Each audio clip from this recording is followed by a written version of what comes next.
Bismillahirrahmanirrahim. Assalamualaikum warahmatullahi wabarakatuh. Alhamdulillah wassalatu wassalamu ala Rasulillah wa ala alihi wa ashabihi wa wala wala haula wala quwwata illa billah. Allahumma faqihna fid din wa 'allimna fit ta'wil wa ja'alna lil muttaqina imama. Bapak dan Ibu rahimakumullah, alhamdulillah seperti biasanya setiap rakaat kita mengadakan kajian majelis tafsir Quran bersama kita Ustaz Muhammad Masih Hafizahullah.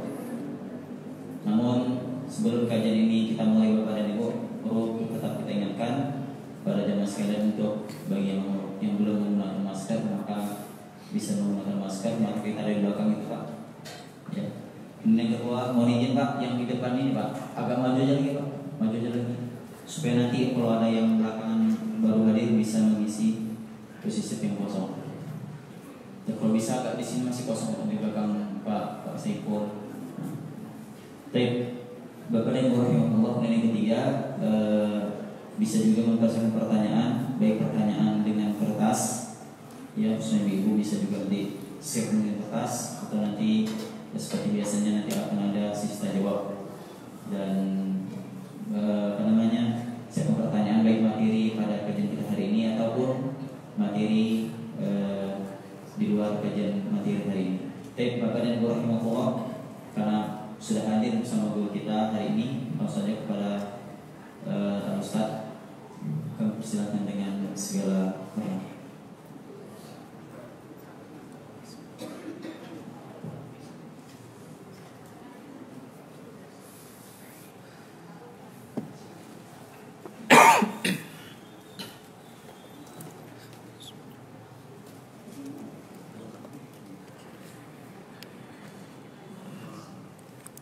Assalamualaikum warahmatullahi wabarakatuh.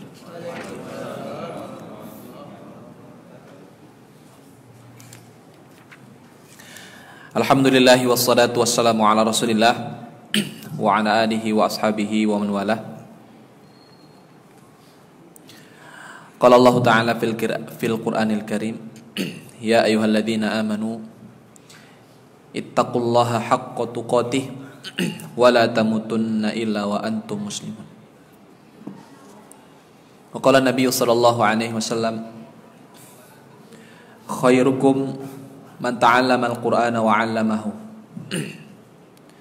Subhanaka la ilma lana illa ma 'allamtana innaka antal alimul hakim. Allahumma inna nas'aluka ilman nafi'an wa rizqan thayyiban wa 'amalan mutaqabbala. Allahumma faqihna fid din wa 'allimna fit ta'wil wa ja'alna lil muttaqina imama. Alhamdulillah, syukur kepada Allah Subhanahu wa taala. Salawat dan salam untuk Nabi kita Rasulullah Muhammad sallallahu alaihi wasallam beserta keluarga dan para sahabat-sahabat beliau. Bapak Ibu rahimakumullah, mengawali kajian tafsir Al-Qur'an pada pagi hari ini. Insyaallah nanti kita akan bahas surat Al-Haqqah. Hari ini pada ayat yang ke-9 tentang kisah Fir'aun dan dosanya serta orang yang hidup setelah Fir'aun. Nanti kita akan sedikit jelaskan.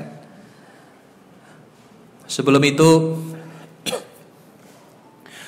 ada satu pertanyaan yang tadi malam waktu di Pondok Pesantren Muhammadiyah Kuala Madu, saya punya program bersama santri-santri saya.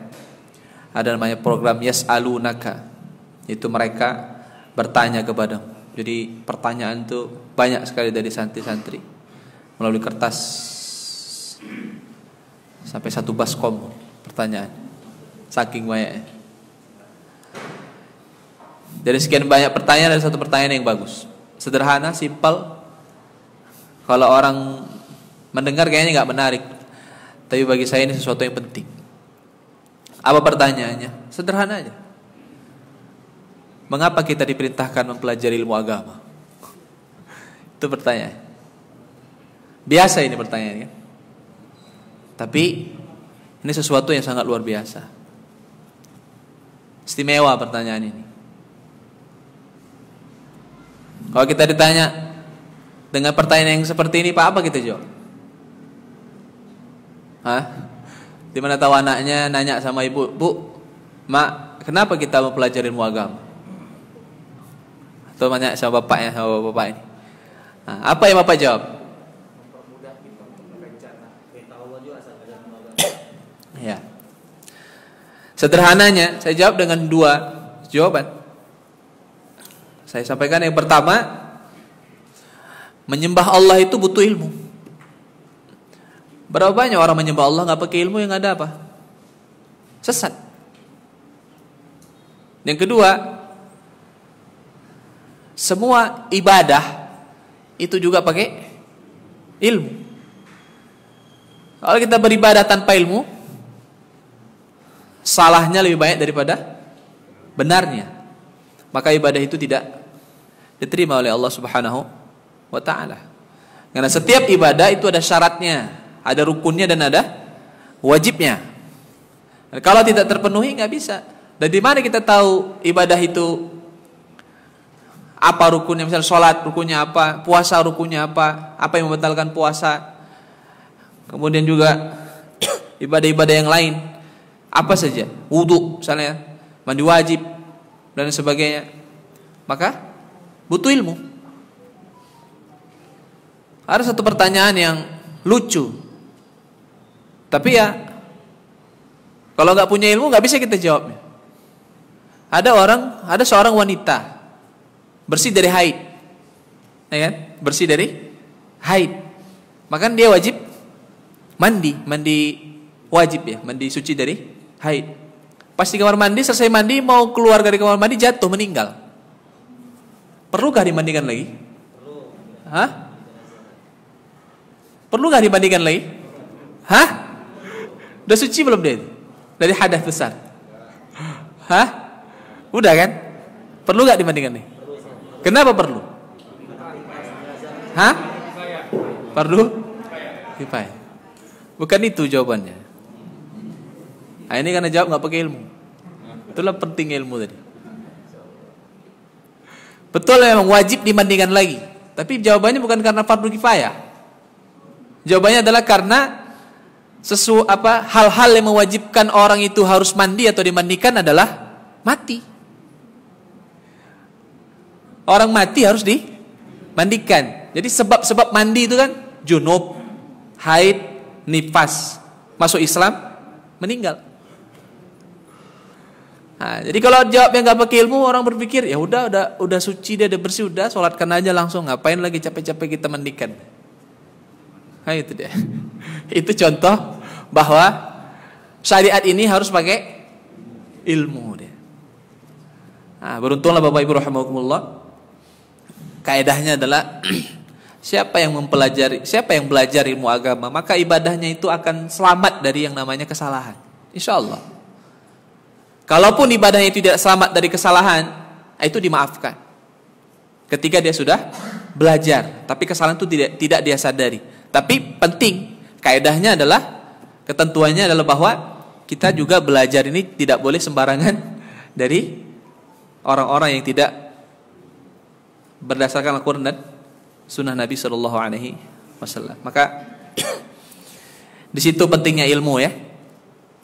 Mudah-mudahan Allah berikan kita taufik, hidayah untuk berada pada ilmu yang benar, dan Allah hargai usaha kita ini, karena kita datang kemari semua Bapak Ibu rahimakumullah tujuannya adalah mencari hidayah, mencari ilmu yang dengannya kita menyembah Allah Subhanahu wa taala, dan dengan ilmu yang kita miliki inilah yang akan menyelamatkan kita dari fitnah dunia dan nanti adab api neraka. Wallahu alam. Sebagai muqaddimah kita menyadarkan kita pentingnya ilmu agama. Silahkan dibuka Al-Quran surat Al-Haqqah. Hari ini kita masuk pada ayat yang ke-9.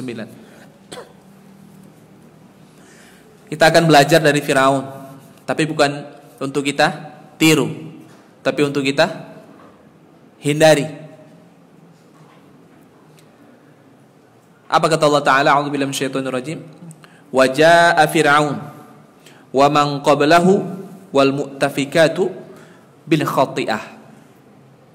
Wajaa, wa itu jaa apa dan jaa itu artinya datang.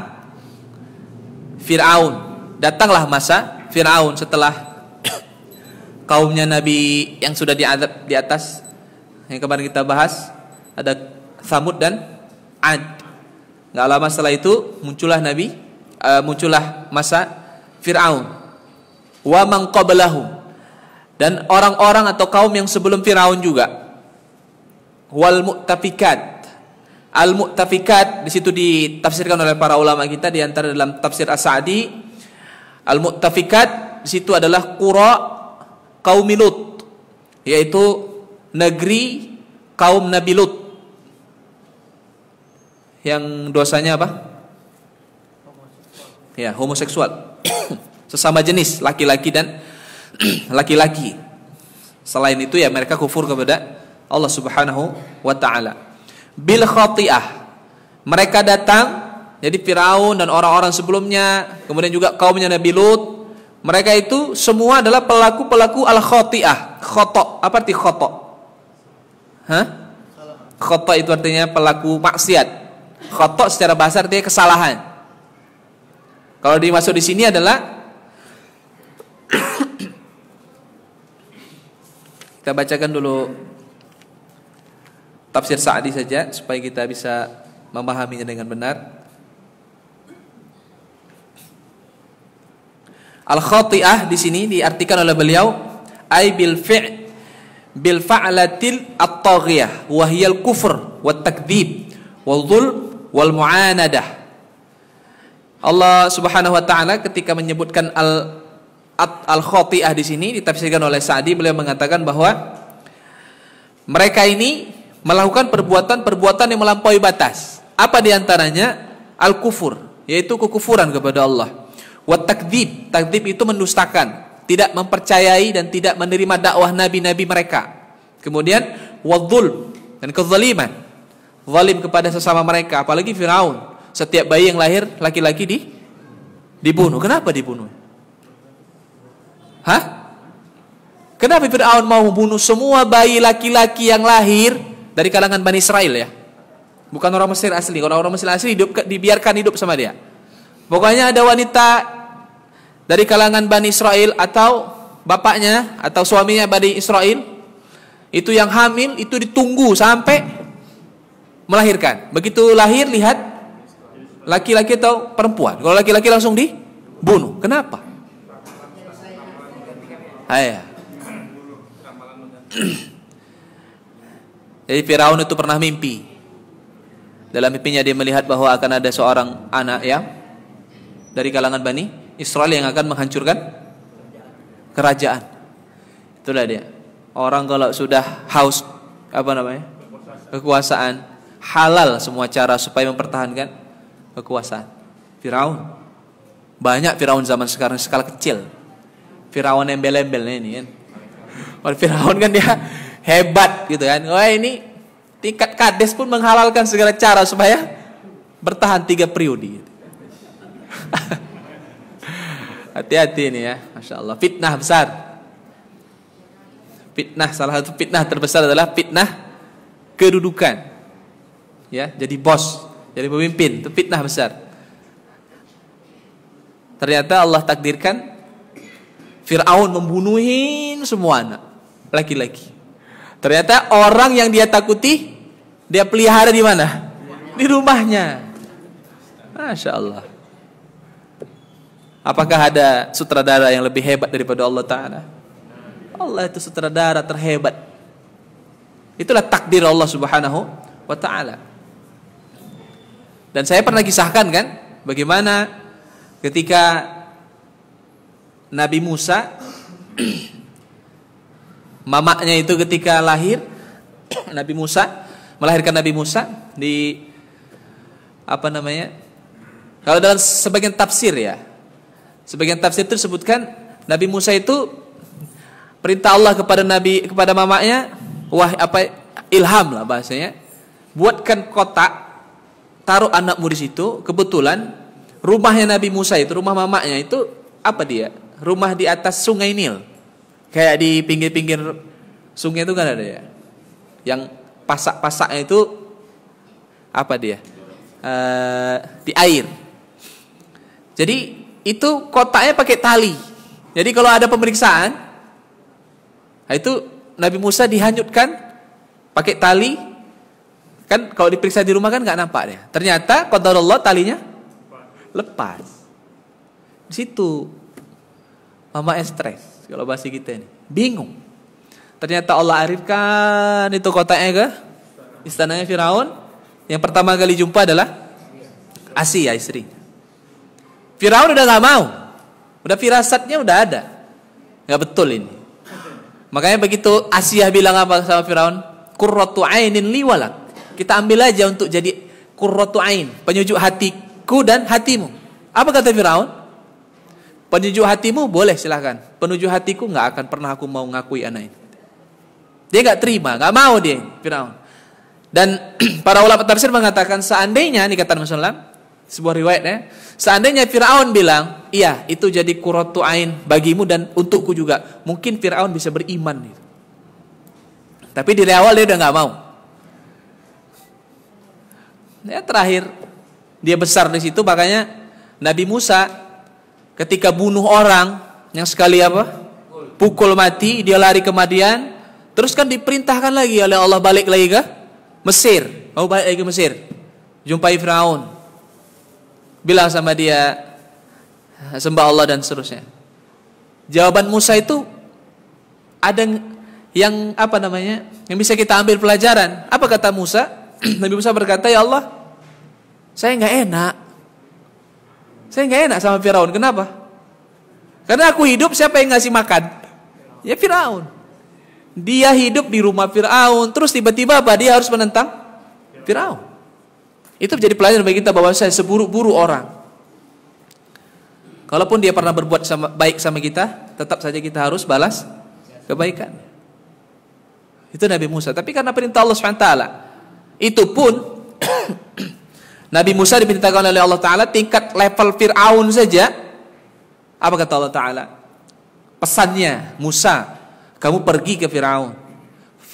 Tapi Nabi Musa ini payah, bukan payah ngomong. Kalau dia ngomong, orang agak sedikit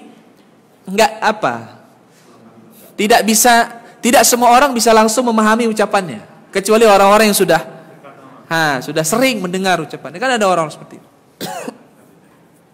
Allah alam yang katanya dulu, kenapa celatnya? Karena katanya makan bara. Itu Israiliyat, bisa iya, bisa tidak. Tapi yang jelas Nabi Musa berdoa kepada Allah,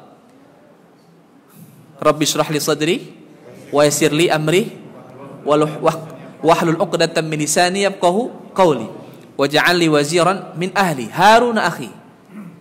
Ada minta 5 nih. Ya Allah, Rabbi shrah li sadri. Musa itu kan begitu dengar nama Firaun kan gentar sih. Siapa yang enggak takut sama Firaun? Semua yang takut. Tapi Nabi Musa minta kepada Allah, ya Allah lapangkan dadaku supaya kuat dan tenang gitu kan. Wa yassirli amri, mudahkan segala urusanku. Ngadapin Firaun ini bukan sesuatu yang mudah. Dan dia punya masalah. Apa masalahnya? Enggak paham ini orang dengan ucapannya. Maka dia berkata kepada Allah, wahlul 'uqdatam min lisani yafqahu qawli. Hilangkan ini ikatan yang ada dalam lisanku. Artinya hilangkan ini ucapan-ucapan yang enggak dipahami orang. Tapi ternyata itu sudah takdir Allah. Allah tidak merubahnya. Oke, kalau begitu waj'al li waziran min ahli. Kalau gitu aku minta satu orang sebagai wazir. Wazir itu menteri bahasa kita. Asisten. Dari keluarganya. Siapa namanya? Harun akhi. Harun akhi. Harun itu saudara kandungku. Satu mama mereka. Dan pernah Nabi Harun dijambak apa ya? Jenggotnya sama rambutnya. Siapa yang jambak? Nabi Musa. Biasa itu abang adik berantem. Nanti kan balik lagi itu ya. Gara-gara apa? Hah? Gara-gara Nabi Musa ngamanahkan sama Harun. Harun, saya mau ketemu Allah. Tolong dijaga nih Bani Israel. Jangan sampai mereka menyembah selain Allah. Ternyata Bani Israel ini kan apa? Ramai, banyak.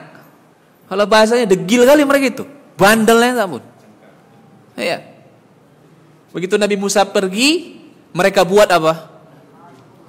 Patung berbentuk sapi, dibakar dalamnya, keluar bukhur, suara dari mulut patung tadi, dan asap. Yang buat itu siapa namanya? Samiri. Hati-hati jangan kasih nama anak Samiri. Itu pembuat berhala di zaman Nabi Musa. Alhamdulillah terlahir putra kami berikan nama Samiri gitu. Jangan ya. Yang lain aja kasih nama. Jangan Samiri. Begitu Nabi Musa balik, Nabi Musa marah sekali. Itu dijambaknya Harun. Ya wajarlah. Kan ini amanah ya, kan kamu yang saya kasih amanah. Kenapa bisa sesat kayak gini orang? Sampai buat berhala lagi. Marah besar. Apa kata Nabi Harun? Dia santai aja. Ya benar ummi la ta'khudh bi rihlati wala bi ra'si. Wahai saudara mama, saudara kandungku atau anak mamaku katanya. Jangan kamu jambak rambutku dan janggutku. Mereka yang seharusnya kamu hukum, bukan aku. Mereka yang mendesak aku supaya mereka buat ini, dan aku nggak mampu mencegahnya.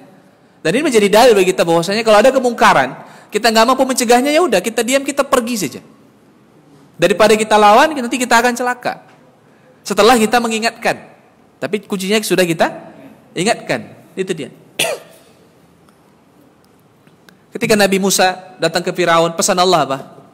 Faqula lahu qawlan layyinan.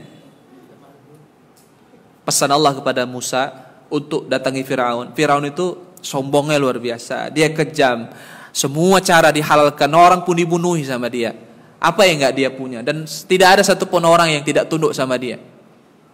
Pesannya adalah kalau kamu bertemu dengannya, ucapkanlah dan nasihatilah dia dengan bahasa yang layyin. Apa arti layyin? Lemah lembut. Lemah lembut. Ini jadi kaedah. Kalau kata Nabi SAW, sebaik-baik jihad adalah kalimatul haqqi inda sultanil jair. Sebaik-baik jihad adalah kalimat yang benar di hadapan pemimpin yang zalim. Ini pesan Nabi SAW, kalian kalau mau jihad, salah satu bentuk jihad adalah kalian datangi itu pemimpin dan ucapkan di hadapannya dengan ucapan yang benar, karena selama ini dia zalim. Itu pesan Nabi SAW. Tapi ucapan yang benar itu diiringi dengan adab. Tingkat Fir'aun aja yang kafir mengaku dirinya Tuhan, pesan Allah kepada Musa, ngomong yang baik-baik sama dia. Jangan dimaki-maki dia, jangan disudutkan dia, dan jangan dia dijelek-jelekkan. Tingkat presiden kita Muslim dia, sholat dia dan sebagainya. Masa kita jelek-jelekkan? Doakan aja lah. Kita nggak bisa ketemu sama Pak Jokowi, doain aja lah. Doain semoga Allah berikan hidayah, berikan taufik, berikan kebenaran lah. Dan doakan kepada Allah agar pemimpin kita ini dikelilingi oleh orang-orang apa? Orang-orang soleh, orang baik. Dan kalau kita lihat sejarah ya, saya kasih gak apa-apa lagi kita sedikit bahas ini ya. Kalau kita lihat sejarah Bapak Ibu rahimakumullah, dari masa Nabi SAW, Khalifah Rasyidin, Bani Abbasiyah Umayyah, kemudian kerajaan Turki Utsmani, itu semua khalifahnya, semua pemimpin-pemimpinnya itu mereka menjadikan ulama-ulama sebagai asisten, bukan asisten istilahnya apa itu ya? Mustasyar itu orang yang dimintai pendapat. Itu dia. Ya, segala sesuatu itu dimintai pendapat dan tidak nggak mengambil keputusan sendiri. Karena kita lihat Balkis. Nanti baca surah An-Naml, kisah Balkis sama Sulaiman. Itu ketika Nabi Sulaiman bawa bawa surat lah melalui burung hudhud. Innahu min Sulaiman wa innahu bismillahirrahmanirrahim. Sesungguhnya dari Sulaiman, diawali dengan kata bismillahirrahmanirrahim. Kemudian Nabi Sulaiman berkata, jangan kalian menyembah matahari tapi sembahlah Allah SWT. Kalau kalian melawan kan pasti kalah. Ini kami bawa harta dan kami punya harta lebih baik daripada punya kalian lagi. Kan rajanya kan perempuan. Dia nggak langsung ngambil keputusan. Dia nanya sama tadi penasihat-penasihatnya. Ini ada surat dari Sulaiman. Dia berkata dia nabi, dia punya kerajaan, dia punya kekayaan yang tidak dimiliki. Apa kata mereka? Ya, kalau kita kira-kira kita mampu, udah kita lawan aja lah udah. Ini kata penasihat. Tapi wanita ini cerdas. Balkis ini apa kata dia? Kalau raja mau nyerang suatu kerajaan lah ya, kerajaan mau nyerang suatu kerajaan yang lain, yang ada apa? Itu kerajaan yang diserang ini, rajanya jadi hina, rakyatnya jadi sengsara, semuanya rusak, hancur. Menunjukkan bahwasanya perempuan ini, Balkis ini cerdas dia. Penasehatnya yang abal-abal. Gitu kan, bawaannya apa? Lawan aja. Jangan kita ini. Maka Nabi SAW dipesankan oleh Allah ketika Nabi SAW menjadi seorang pemimpin. Lihat ini. Kalau saya tanya, apakah Nabi dalam memutuskan sebuah perkara yang besar itu salah? Pernah? Artinya, mungkinkah Nabi salah dalam memutuskan perkara yang besar? Seharusnya nggak mungkin. Karena semuanya wahyu dari Allah Ta'ala. Tapi pesan Nabi Allah kepada Nabi adalah wasyawirhum fil amr. Segala sesuatu yang mau kamu ambil keputusan, ajak orang lain untuk bermusyawarah.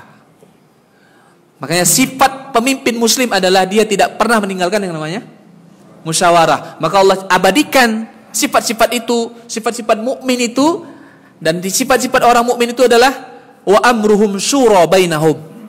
Perkara orang muslim itu segala sesuatu yang mereka hadapi, mereka selesaikan dengan yang namanya musyawarah. Maka saya kasih contoh Pak ya. Saya kasih contoh. Saya di organisasi Muhammadiyah misalnya. Itu di organisasi Muhammadiyah, pimpinan wilayah Muhammadiyah itu 13 orang. Untuk menentukan suatu masalah, nggak bisa satu orang, harus 13 rapat.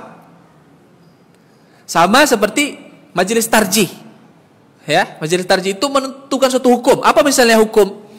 Misalnya seperti hukum seperti kemarin ya, terakhir mudzakarah kami itu di PDMJ tentang menghadiahkan pahala sedekah untuk yang sudah meninggal. Itu nggak bisa ketua majelis tarjih misalnya Pak Supri Sambasi kan dia ketuanya. Tentu kan dia baca terus dia sampaikan hukumnya nggak boleh. Hukumnya boleh, nggak bisa. Harus dimusyawarahkan dulu, disampaikan semua dalil-dalil yang ada, kemudian kita timbang dan kita ijtihadkan. Ternyata dalil yang sahih adalah hadits riwayat Al-Bukhari bahwa bersedekah atas nama orang yang sudah meninggal dunia itu hukumnya boleh atau enggak? Sunnah, bukan boleh lagi.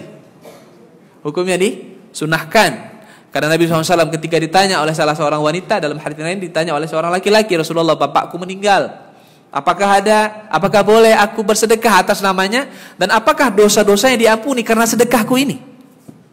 Jawaban Nabi cuma satu kata. Apa katanya? Pakai bahasa Arab. Iya katanya. Apa nama bahasa Arab? Naam. Masya Allah. Dari depan di bahasa Arab ya. Naam. Iya. Udah gitu aja. Gak butuh penjelasan. Nabi gak ngomong apa-apa. Udah buat aja. Dan itu diterima. Dan sampai pahalanya. Dan itu dianjurkan dan disunahkan. Karena itu adalah perintah. Bukan perintah. Tapi persetujuan Nabi SAW. Karena sunnah itu kan perkataan Nabi. Perbuatan Nabi sama persetujuan Nabi. Itu kan perbuatan sahabat. Dia minta izin sama Nabi. Dan Nabi mengizinkan. Nah, ini jadi dalil bagi kita bahwa segala sesuatu itu dimusyawarahkan di atas dasar tadi ya, lari kepada Nabi Musa pesan Allah, nasihati dengan cara yang baik. Maka turun ke jalan, demo, bukan nggak boleh, ya boleh. Menurut sebagian pendapat, walaupun sebagian pendapat lain mengatakan nggak boleh total sama sekali. Kalaupun yang membolehkan dengan dasar apa? Negara kan membolehkan demo ya.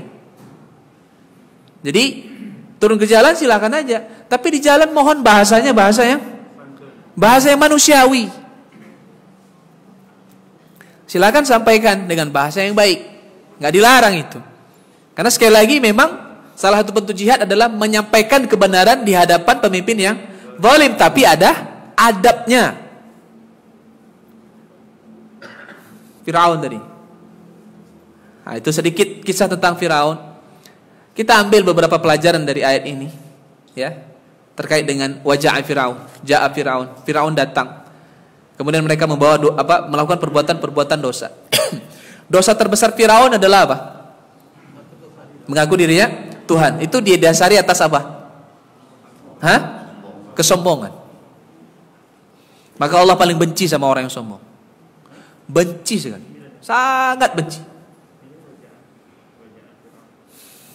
Kalau dalam bahasa Nabi itu kan, la yadkhulul jannata man kana fi qalbihi mithqala dzarratin min kibrin. Enggak masuk surga siapa yang ada dalam hatinya sekecil dzarrah itu kalau orang bilang biji sawi kalau bahasa kita ini.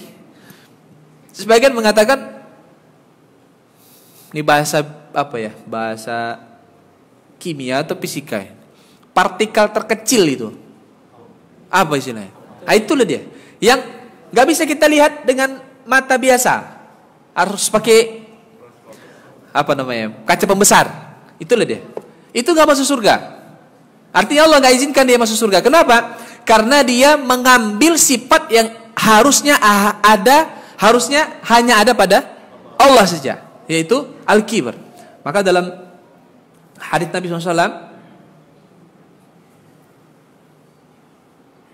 ini hadits qudsi ya, Allah Subhanahu Wa Taala katakan, al-kibru ridai. Kesombongan adalah pakaian jubah kebesaran aku, kata Allah Taala. Kemudian Allah katakan siapa yang berbuat syirik kepadaku, aku lemparkan dia ke neraka. Jadi gini Pak, saya ingin sampaikan,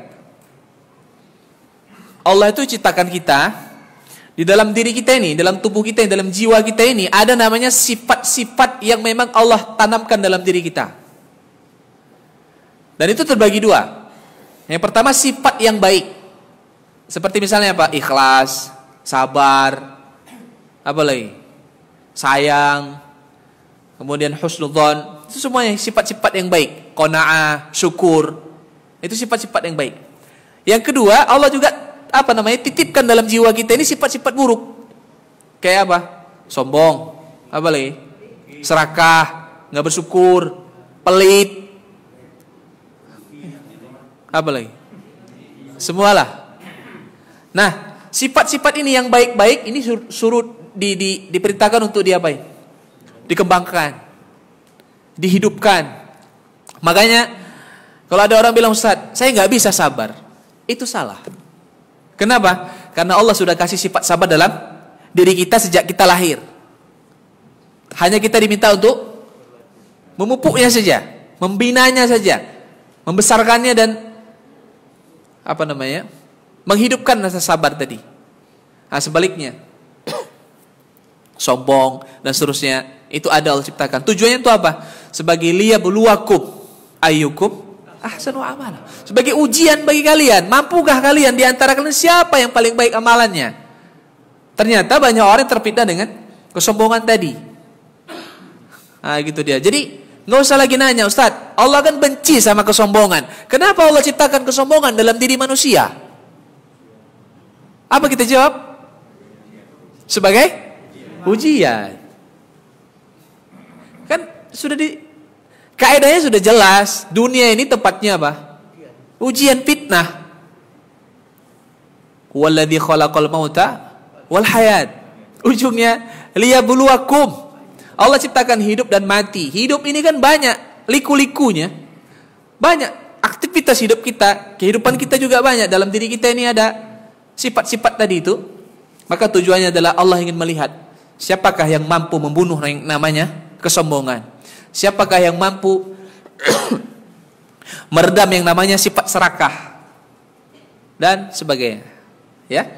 Jadi sombong ini adalah dosa paling Allah benci. Ya, di antara dosa-dosa yang Allah benci adalah sombong.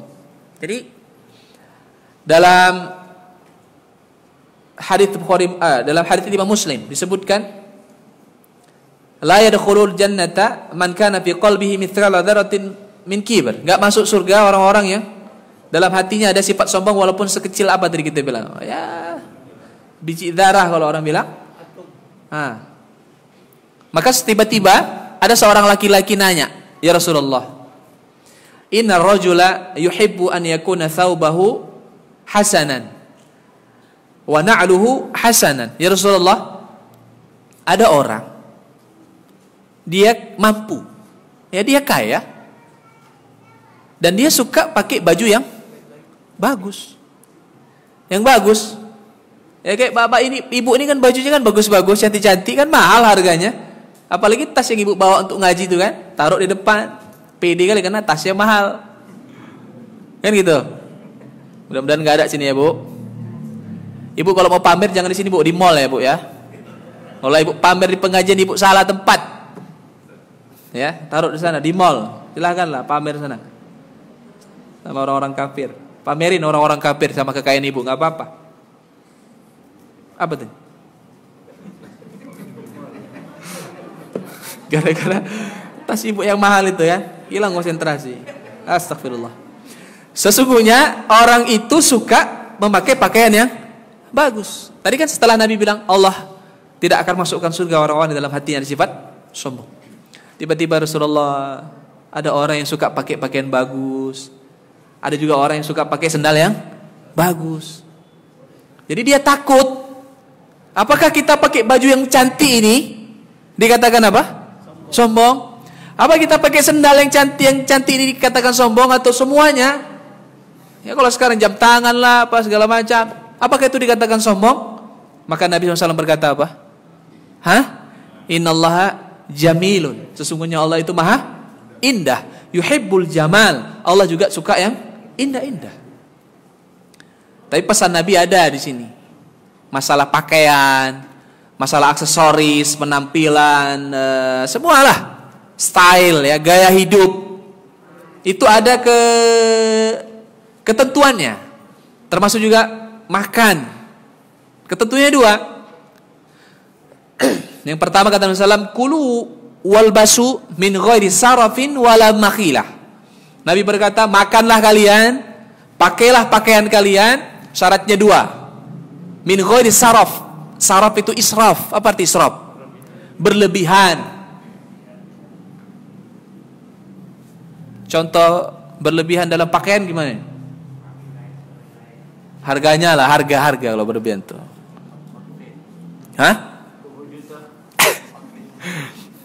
Jam tangan kali ya, Bang ya. Rolex berapa, Bang? Enggak usah lah. Bagus bangun masjid ya. Itu namanya saraf, berlebihan. Yang kedua, wala makhilah, jangan suka pamer-pamer dengan apa yang kamu pakai itu. Kalau dua ini berlebihan tidak, enggak suka pamer-pameran, berarti tidak sombong. Maka Nabi katakan, innallaha jamilun yuhibbul jamal. Allah itu maha indah dan suka yang indah-indah. Tapi kriteria sudah kita sebutkan tadi. Kemudian Nabi SAW berkata, al-kibru, yang namanya sombong itu adalah dua.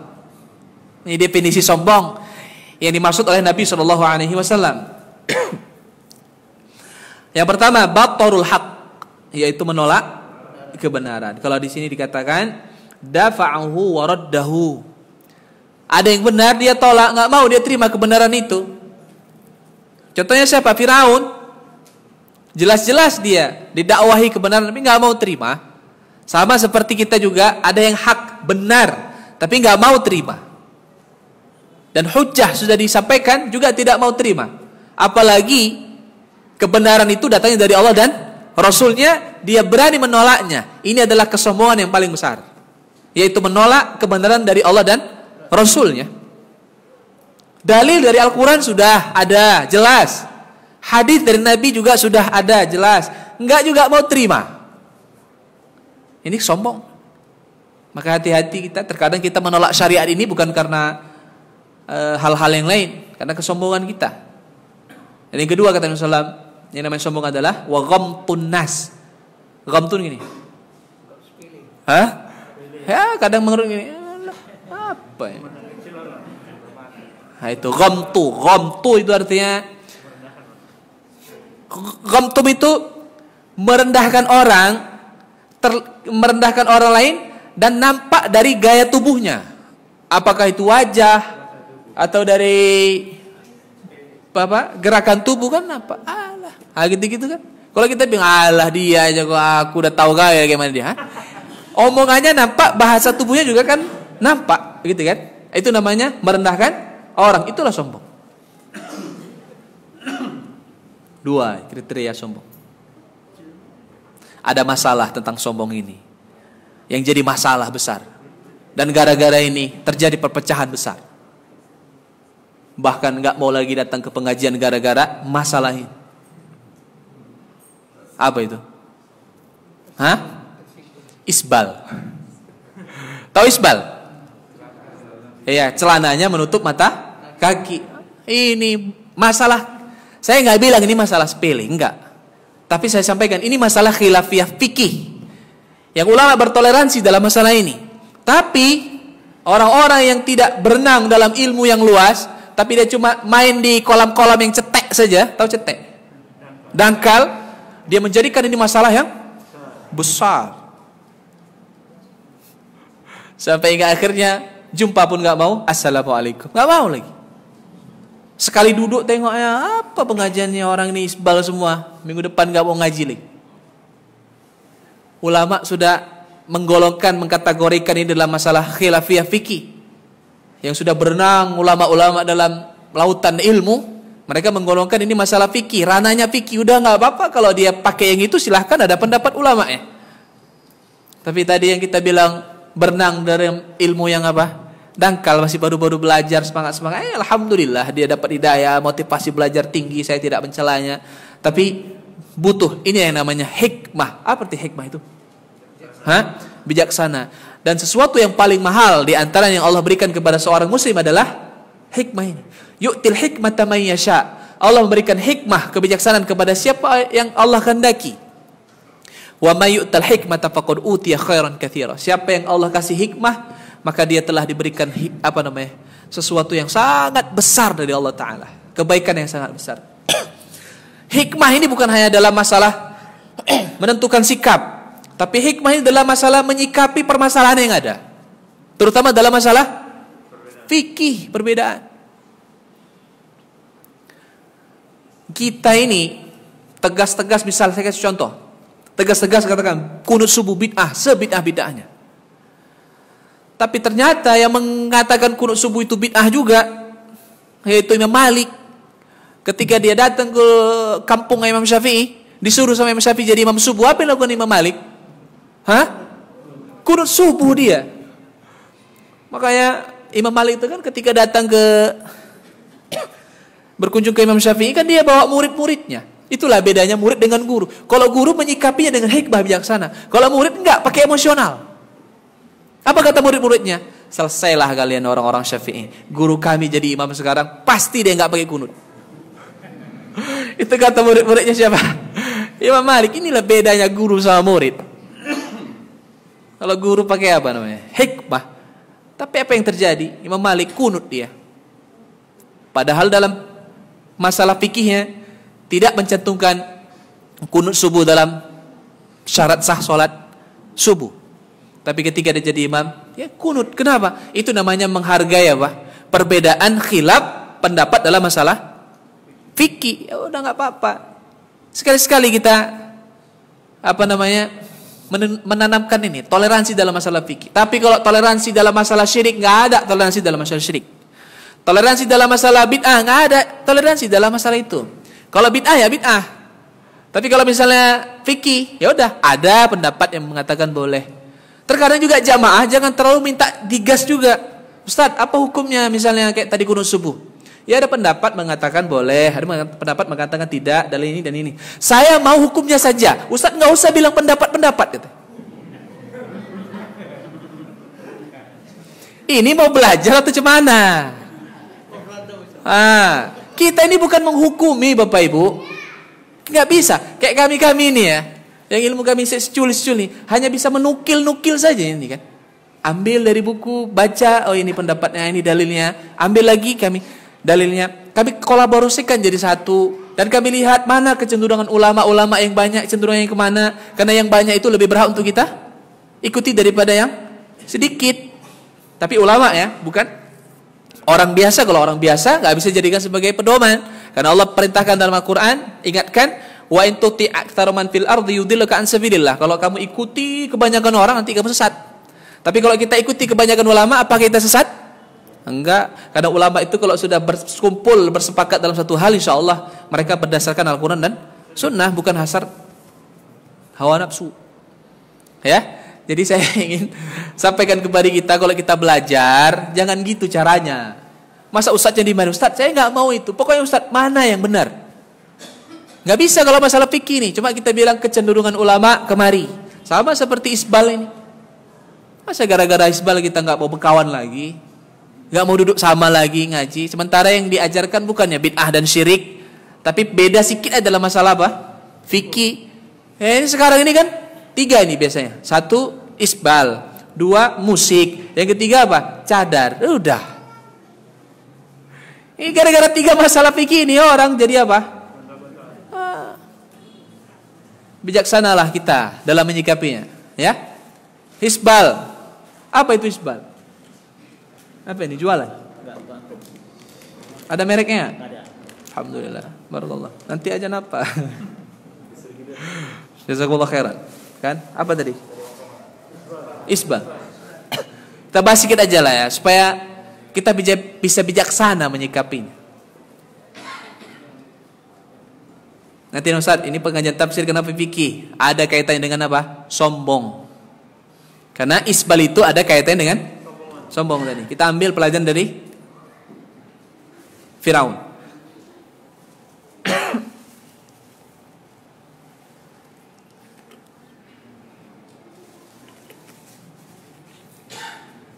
Sarido, tolong sampaikan sama pengurus masjid, jamnya diganti aja. Dari dulu saya ngaji, saya ketipu sama jam itu. Jamnya nggak bergerak dari mulai jam 6 pagi sampai sekarang. Udah 1 bulan kayaknya. Jauh kali nengok ya, kesana kan enak deh. Emang gitu Bu, kesalahan kecil biasanya nampak Bu. Isbal. Sedikit ya, isbal ini supaya sengaja saya sampaikan supaya kita bisa bijaksana. Nanti silahkan dipilih yang mana. Tapi pesan saya adalah jangan gara-gara perbedaan masalah isbal ini jadi perselisihan di kalangan kita. Rasulullah sallallahu alaihi wasallam dalam hadits Bukhari dan Muslim muttafaqun alaihi, beliau sallallahu alaihi wasallam bersabda, la yanzurullah man jarra thawbahu khuyala. Allah tidak melihat kepada orang. Nggak melihat berarti nggak diopen sama Allah, nggak dipedulikan sama Allah. Baik dunia, apalagi nanti di akhirat. Dunia nggak dipedulikan sama Allah. Biar terserah kamu buat apa. Jadi nggak diberikan hidayah sama Ta'ala. Yang kedua, nanti di hari kiamat Allah nggak lihat dia, berarti nggak akan diselamatkan oleh Allah dari api neraka. Siapa mereka? Manjarro. Jarro ya jurru itu artinya menarik. Apa yang ditarik? Thawbahu, pakaiannya. Ditarik kemana? Nah, kalau dalam Mu'jam Al-Wasit, kata jarro ini, manjangkan kain ini, apabila dia menempel ke tanah. Nah, kalau dia nyentuh ke tanah dia, itu disebut dengan istilah jarro, menariknya ke bawah. Khuyala, atas dasar sombong. Kalau dalam hadits yang lain, Nabi kalau tadi kan nggak dijelasin menarik kainnya kemana, nggak dijelaskan sama Nabi. Yang penting orang yang menarik kainnya karena sombong, Allah nggak melihatnya di hari kiamat. Di dunia pun nggak dipedulikan sama Allah.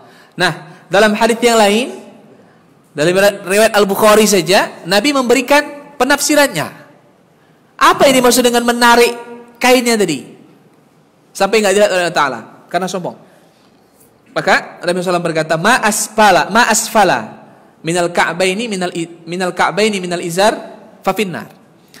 Setiap kain yang menjulur menutupi mata kaki, jadi mata kakinya ketutup habis dia, nggak ada nampak mata kakinya, fafinnar, maka tempatnya neraka. Hadis yang di atas apa? Menarik kainnya di mana? Dijelaskan sama ini, di bawah mata kaki. Karena apa? Sombong, neraka. Kalau ini nggak ada kata sombongnya. Nah, di sini dipahami oleh sebagian ulama bahwa sombong tidak sombong tetap masuk neraka. Kenapa? Ini hadisnya, setiap kain di bawah mata kaki sombong. Nggak sombong pun, nggak ada kata sombongnya, neraka tepatnya. Kalau yang sombong, azabnya lebih berat daripada yang tidak sombong. Sebagian ulama memahami demikian. Dan ini ini yang menjadi pendapat sebagian, menunjukkan bahwasanya kain yang di bawah mata kaki itu hukumnya haram total, sombong ataupun tidak sombong. Itu pendapat yang pertama. Kemudian pendapat yang kedua, tetap mengaitkan Nabi SAW berkata sombong. Ya udah, kalau sombong iya, kalau enggak, gitu aja sederhananya. Dan para ulama kita mengatakan sombong, kenapa dikategorikan sombong? Karena budaya-budaya orang itu kan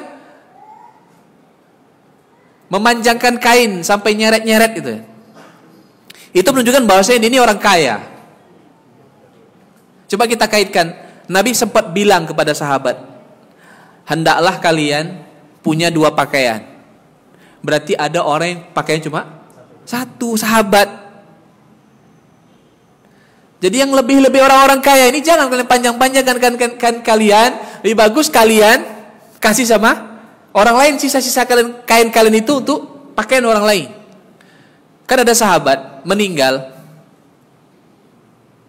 ditutupi kepalanya, nampak kakinya. Ditutupi kakinya, nampak kepalanya, saking nggak ada kain. Ini ada orang-orang yang susah hidupnya, datang dia dipanjang-panjangkannya kainnya itu, menunjukkan apa? Dia hebat, dia kaya, menunjukkan dia ini orang berada, sementara yang lain-lain susah-susah nggak ada pakaian. Hadis Nabi SAW ingin membuat sebuah pelajaran penting bahwa jangan seperti itu, jangan membangga-banggakan diri. Banyak orang yang susah-susah. Sampai-sampai Abu Bakar As-Siddiq radhiyallahu anhu datang, ya Rasulullah, kain saya tertutup, menutupi mata kaki. Apa kata Nabi? Abu Bakar, kamu bukan orang yang memanjangkan kainmu di bawah mata kaki karena sombong. Di sini, ya sebagian ulama mengatakan Abu Bakar itu kurus, celananya suka melorot, gitu dia. Intinya Bapak Ibu rahimakumullah, kenapa Nabi SAW melarang di bawah mata kaki? Yang pertama, menjulur sampai ke tanah, itu menunjukkan kesombongan. Yang kedua, tidak selamat dari yang namanya najis dan kotoran. Yang ketiga, menyerupai siapa? Wanita. Wanita kan kata Nabi, panjangkan kainnya dari mata kaki berapa? 1 jengkal, Bu. Segini, nyeret-nyeret, itu udah kotor kali kan? Apalagi hujan tadi malam. Becek, ya nggak apa-apa. Bahkan wanita itu nanya lagi Rasulullah, kalau segini dia jalan mungkin ada aktivitasnya masih nampak kakinya betisnya terbuka, maka Nabi berkata panjangkan 1 ini.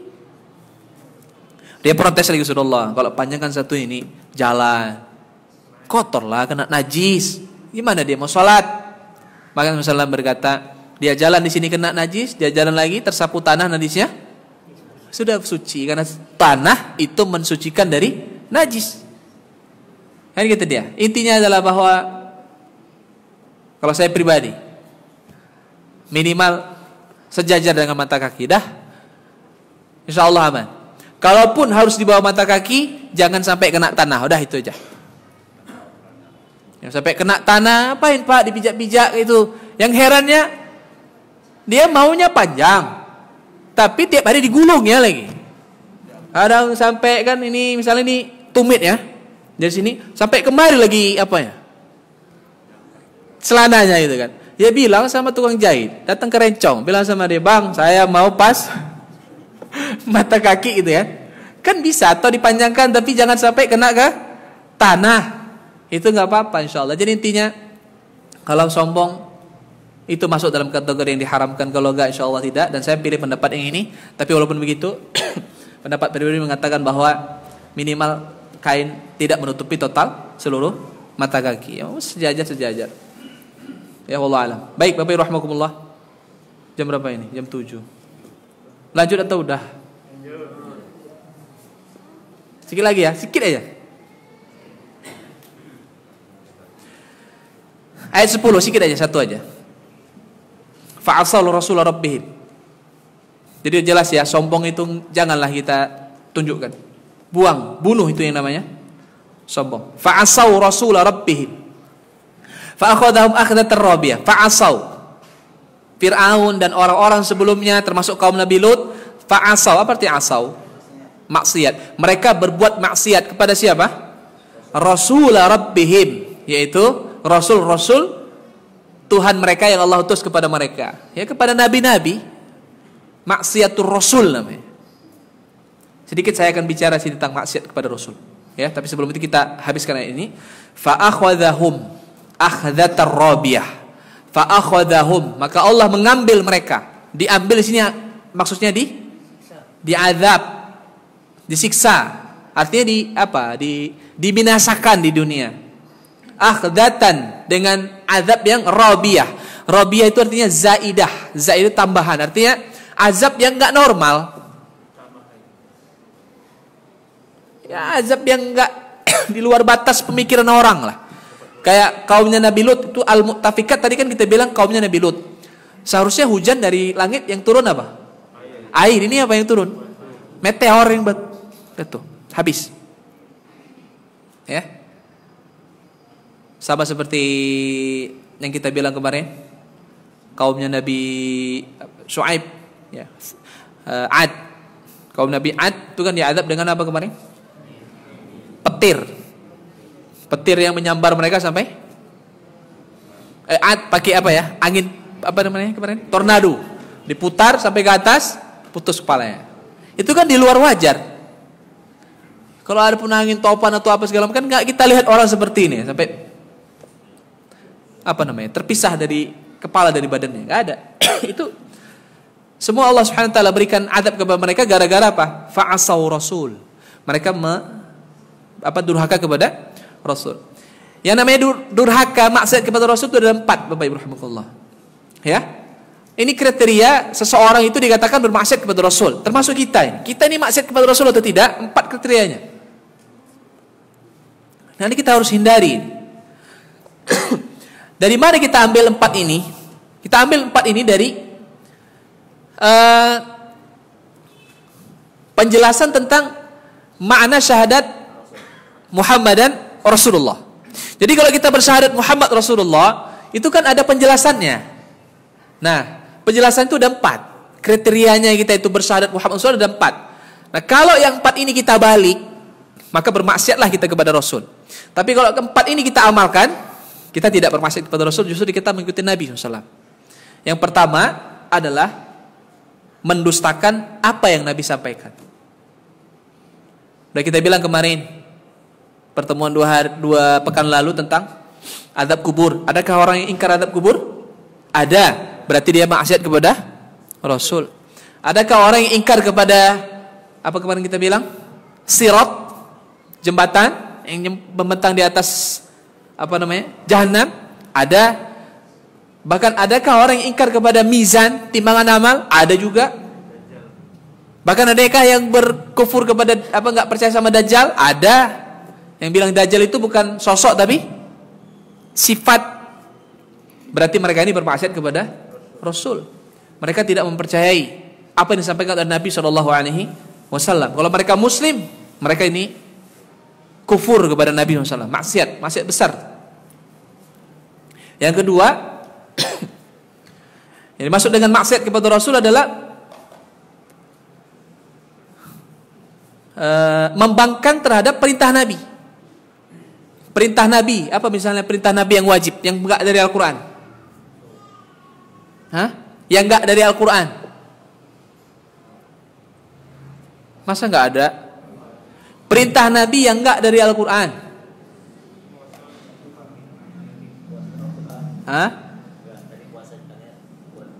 Yang wajib tapi bukan yang sunnah. Kalau sunnah kan banyak. Coba lah pura-pura mikir pun jadilah. Biar enak.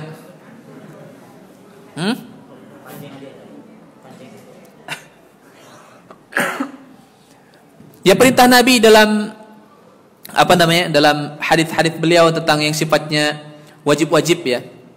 Di antaranya misalnya perintah Nabi SAW untuk menghormati yang tua dan menyayangi yang kecil. Ya. Mengucapkan salam enggak wajib. Jadi orang tua enggak dihormati sama dia. Kan haram, apalagi orang tua sendiri. Ya tadi malam itu juga ada pertanyaan dari santri ya. Santri saya bilang gini, "Ustaz, apa hukumnya kalau kita mendiamin orang tua?" Jadi orang tuanya diamin. Mana? Ini dosa besar ini. Sangat besar. Atas dasar apa kita diamin orang tua? Yang jelas-jelas saja pesan Luqman kepada anaknya, kalau kamu seandainya punya orang tua yang kafir dan mereka memerintahkanmu untuk berbuat syirik kepada Allah, apa kata Luqman? Fala tuti'huma wa sahibuhuma fid dunya ma'rufa. Ma'ruf, apa arti ma'ruf? Baik. Kalaupun mereka ngajak kepada kufuran, jangan taati. Tapi tetaplah kamu berbuat baik kepadanya. Walaupun bapak mamamu kafir. Ini bapak mama kita Muslim. Kan gitu dia. Ya. Itu contoh bahwasanya kita harus menghormati yang tua, apalagi orang tua kita. Termasuk juga perintah Nabi SAW menghubungkan silaturahim. Gitu ya. Jadi menentang perintah Nabi, kita nggak mau jalankan. Dan yang ketiga adalah melanggar larangan Nabi. Itu maksiat. Oh ini banyak. Kalau ini banyaknya luar biasa. Contoh. Ini banyak pedagang nih ya. Banyak yang jual beli. Saya mau tanya dulu. Ada kejadian jual beli kayak gini. Saya jual handphone misalnya. Saya jual sama Bang Julham 2 juta. Udah deal ini, tinggal eksekusi saja. Tiba-tiba Bang Popo datang. Berapa gue beli handphone dari Ustadz tuh? 2 juta. Udah sama aku aja, 1,5 juta. Apa hukumnya? Berpindah ke situ apa hukumnya? Boleh gak? Ini apa namanya? menjual sesuatu di atas penjualan orang lain.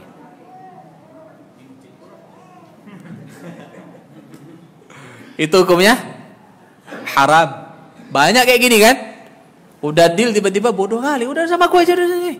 Nggak jadi, batal. Haram hukumnya. Banyak dilanggar. Contoh yang lain. Jual beli juga nih. Kalau zaman sekarang ini kurang ajar ya para pedagang-pedagang. Sebahagian yang nggak ngaji. Yang ngaji insya Allah nggak. Sekali-sekali kita bahas fikih dagang ya.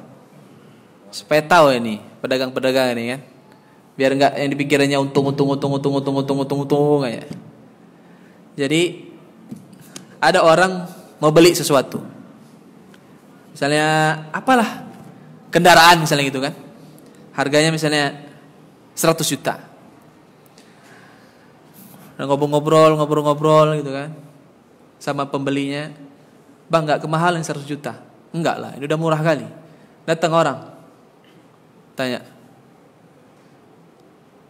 Bang, berapa mobil ini bang? 100 juta. Murah kali lah bang, aku mau lah belinya bang. Padahal orang yang datang ini nggak ada niat untuk beli. Terus dia bilang sama apa? Sama yang beli tadi, bang, udah murah kali nih bang, udah ambil aja. Aku di sana 130 kayak gini nih bang. Ini 100 ini udah murah, udah lah, aku ngalah, udah abang duluan lah apa. Balan dia nggak beli. Ini hukumnya apa? Haram ini. Apa istilahnya ini? Hah? Ini sekongkol ini kan? Banyak ya gini. Oh, banyak kali. Itulah pedagang-pedagang yang nggak ngaji. Lain lagi, pedagang-pedagang yang pikirnya untung aja. Bagus bang ini, bagus, nggak ada cacatnya, nggak ada, udah tes semuanya, padahal cacat semua isinya. Bohong, nipu. Dalam masalah jual beli banyak sekali dilanggar. Adzan Jumat berkumandang. Ada orang mau sholat ke masjid nggak bawa peci. Terus ada lihatnya ada orang jualan di di halaman-halaman. Dia beli peci 15.000. Pas adzan, bentar aja ya kan eksekusinya pakai langsung ke masjid. Sah nggak nih jual belinya? Woi, sah nggak jual belinya Bapak Ibu? Hah? Saya nanya adzan.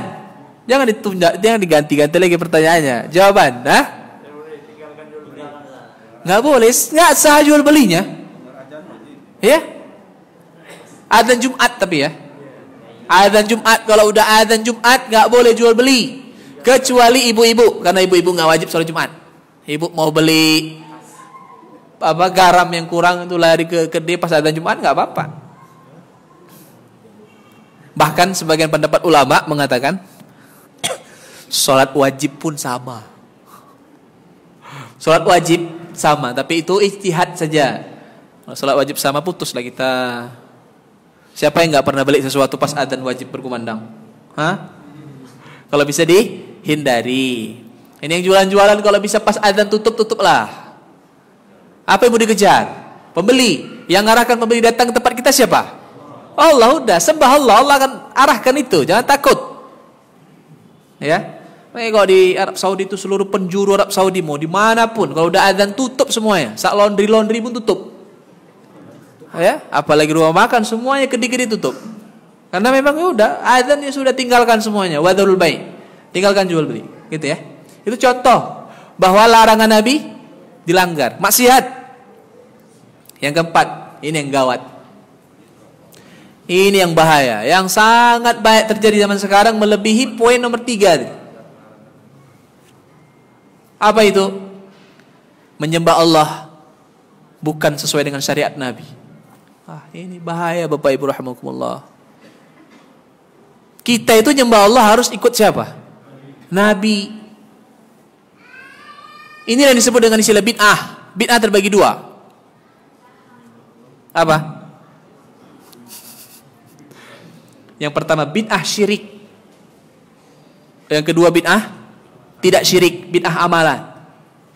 Tapi amalan bid'ah itu tidak mengarah kepada kesyirikan. Apa contoh bid'ah syirik?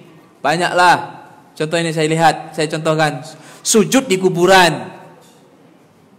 Carilah sekali-sekali itu di Google ini, sujud di kuburan. Kita akan dapati kuburan bagus, dikasih bunga megah. Itu banyak orang sujud di kuburan. Ini bid'ah enggak? Bid'ah, tapi hukumnya apa? Syirik. Orang yang masih hidup aja kita enggak boleh sujud sama dia. Saya tanya dulu, apakah pernah ada sahabat Nabi sujud sama Nabi? Hah? Adakah satu sahabat Nabi saja sujud di hadapan Nabi? Enggak ada. Kalau kita seandainya sujud itu boleh kepada selain Allah, yang paling berhak untuk kita sujud kepadanya adalah Nabi SAW. Bagi kita ya semua ya, laki-laki ataupun wanita. Tapi nggak ada. Bahkan terlalu tunduk sekalipun nggak boleh. Masih ingat dulu salah seorang sahabat yang diutus Nabi SAW ke sebuah kerajaan, bawa surat dari Nabi SAW, masuk ke istana naik apa? Naik kuda dia. Semua orang terkejut. Kok kayak gini? Apa kata mereka? Kami tidak dibolehkan merendahkan diri di hadapan orang kafir. Nggak seperti sebagian orang itu kan, raja atau apa itu yang di bawah mau jumpa sama raja jalannya jongkok lagi, sujud lagi. Yang sedihnya kemarin ada orang sujud sama Pak Jokowi. Bukan Pak Jokowi yang salah, ini yang sujud ini. Suruh dia datang ke Kartini ngaji sini, insyaallah. Hah? Iya. Nggak boleh sujud. Termasuk juga ibu sujud di hadapan suami, nggak boleh bu. Suami ibu marah karena ibu buat salah, ibu nggak perlu sujud cium kakinya, nggak ada bu. Peluk aja dia, senang ya lagi-lagi dipeluk. Yang kedua contoh bid'ah tapi syirik. Ngalap berkah. Ya ngalap berkah, nyari berkah. Dari siapa? Orang mati. Kuburannya apain? Diusap-usap, bajunya dibuka, diusap-usap, nanti dibawa pulang nggak dicuci-cuci sampai seterusnya. Kenapa? Keberkahan. Ingat Bapak Ibu, orang soleh adakah keberkahannya? Ada. Tapi bukan jasadnya, bukan ludahnya, bukan usapan tangannya, dan bukan keringatnya, bukan apa-apa, dan bukan bajunya. Tapi apa? Dua, ilmunya dan doanya.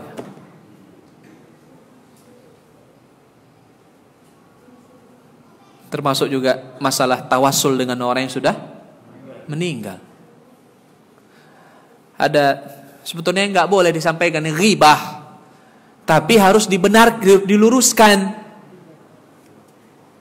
Kalau nggak diluruskan nanti akan menjadi fitnah bagi umat.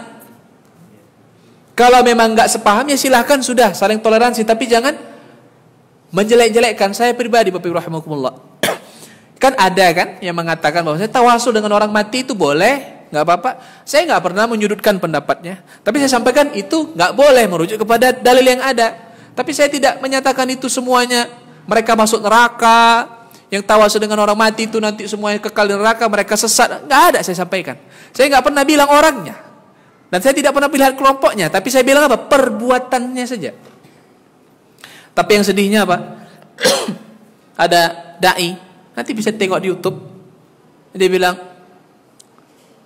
akan datang zombie-zombie yang membunuh orang. Kenapa? Karena yang dibunuhi adalah orang-orang yang bertawasul dengan orang kuburan. Siapa mereka? Yaitu orang-orang yang belajar dari akidahnya Syekh Shalih Al Fauzan. Bapak Ibu, mana buku tauhid semua? Ada lagi? Tauhid yang saya kasih itu, yang kita kasihkan itu, itulah tauhid yang diajarkan oleh Syekh Shalih Al Fauzan, yang dikembangkan di Arab Saudi, akidah Ahlus Sunnah wal Jamaah ini. Tapi dianggap apa? Kalau dipelajari, yang belajar ini nanti akan menjadi apa? Zombie. Zombie itu kerjanya apa coba? Bunuh orang kan? Jadi nanti orang ini bunuhin orang ini. Yang tawasul dengan kuburan dibunuhin. Pertanyaan saya satu saja. Ibu-ibu, bapak-bapak pernah haji umroh ya ke Madinah? Itu di kuburan Nabi banyak orang ngusap-ngusap kuburan Nabi, berdoa kepada Nabi, nangis-nangis. Ada kali tebas satu kali leher sama orang tentara-tentara di Madinah itu? Nggak ada. Itu fitnah semuanya, fitnah dan fitnah. Kalau memang nggak setuju dengan pendapat kita bahwa tawasul dengan orang yang sudah mati itu bagi mereka boleh, ya udah nggak apa-apa, silahkan aja lah. Kalau memang itu dianggap benar silahkan. Tapi bagi kita itu tidak benar. Ini kitab tauhid ini, insya Allah ini. Mana yang salah di sini nggak ada. Tapi ini dijadikan sebagai apa? Senjata yang mempelajari kitab tauhid ini nih. Muhammad At-Tamimi ini. Muhammad bin Abdul Wahab At-Tamimi ini. Maka apa? Mereka nanti akan menjadi teroris-teroris. Dari dulu saya ajarkan ini di sini Bapak Ibu. Ada yang jadi teroris ini? Nggak ada. Di Pondok Pesantren Muhammadiyah Kuala Madu ini yang saya ajarkan? Nggak ada. Membunuhin orang sampai sekarang, insya Allah tidak ada. Itu fitnah semua yang nggak ada. Ya, itu sebagai contoh. Ini perlu saya sampaikan. Sedih kita kalau memang tidak sepaham dengan pendapat, janganlah di fitnah dengan fitnah yang kejam. Masa dibilang zombie, bunuhin orang? Enggaknya. Teroris yang ngubung-ngubung bunuh diri segala macam itu juga nggak jelas kok akidahnya apa. Yang sedihnya ada beberapa waktu yang lalu, belum lama ini kan ada terduga teroris ditangkap. Terus yang diambil itu, tapi di Jawa ya, kawan saya itu pas itu lihat langsung dan dia fotoin dan kirim ke kami sebagai informasi. Yang ditangkap itu apa? Buku di situ ditulis disita atau apa gitu, barang bukti buku berbahasa Arab. Ditengok fotonya ternyata buku ajaran bahasa Arab, Al-Arabiyah Baina Yadaik namanya. Ya belajar bahasa Arab, ana anta ma hadza madzalika na'am la.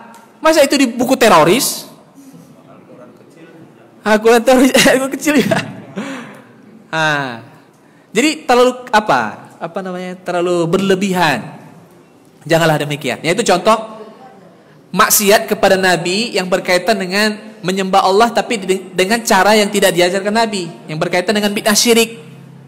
Kemudian yang kedua adalah bid'ah yang sifatnya tidak syirik dalam masalah ibadah.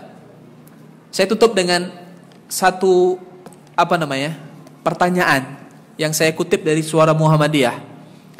Itu pertanyaannya, kenapa Muhammadiyah tidak bertarekat?